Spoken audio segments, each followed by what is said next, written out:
अस्सलाम वालेकुम, welcome to my YouTube channel. पिछली वीडियो में हमने बात की थी दर्द शकीका और दर्द असाबा के फ़र्क के बारे में। आज हम बात करेंगे उनके अलामत और इलाज के बारे में।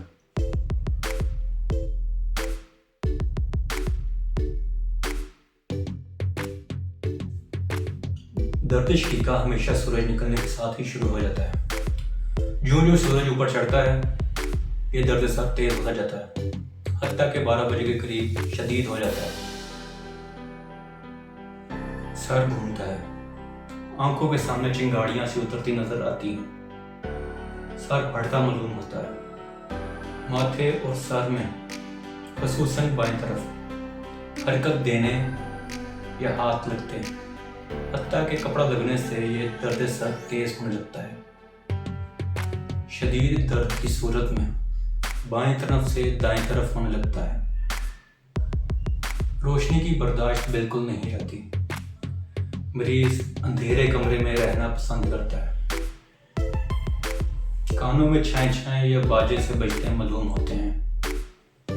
जिस्म कांपने लगता है, जी मतलाता है और उबकाइयां आती हैं। खाने पीने को दिल नहीं करता। घबराहट इतनी होती है कि मरीज ज़ोफ़े कल्ब से और सीने से शराबूर हो जाता है। 2-3 घंटे से लेकर 6 घंटे तक, बाज़ दफ़ा 12 घंटे तक रहकर खुद ब खुद ख़त्म हो जाता है। दूसरी सुबह फिर शुरू हो जाता है।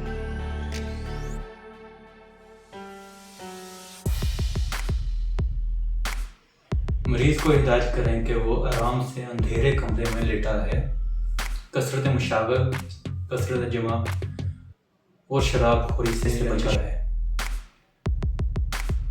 गर्म खुश्क अज्जिया से परहेज लाजमी है। अंडे, खसूसन कबूतर और मुर्ग वगैरह का बिल्कुल बंद कर दो। याद रखें, ऐसे मरीज को पखाना खुश्क आया करता है क्योंकि सफरा इखराज बंद होता है, इसलिए पखाना पतला और खुलकर नहीं आता। जैसा कि शुरू में बता चुका हूँ कि दर्द शकीका और दर्द असाबा की तशखीस लाजमी करें, वरना इलाज नाकाम होने का खतरा होता है।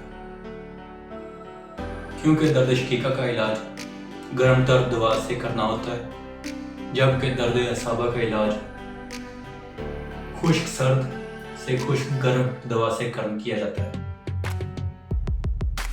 लिहाजा तशखीस ना करने से यकीनी इलाज नहीं मिल सकता।